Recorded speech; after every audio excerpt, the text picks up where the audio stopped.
Hello. सबसे पहले मैं आपको नमस्कार करना चाहता हूँ। ठीक है, तब करा। नमस्कार। नमस्कार नमस्कार। मैं एसबीआई से बात कर रहा हूँ। तो नहीं बतिया ले पहले तब। अरे कह रहा हूँ सर, आपके घर में एसबीआई का खाता है? नहीं, हमारे घर में सब अपने घर ही खाला, कब तो दूसरे जना खाला। अरे सर कह रहा हूँ आपके घर में, अरे आपके घर में नहीं बात कर रहा हूँ, मैं कह रहा हूँ बैंक में आपका खाता है?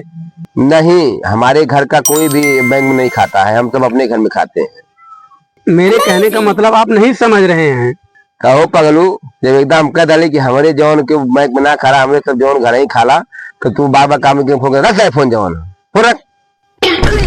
यार कैसे कैसे लोग रहते हैं यार यहाँ पर।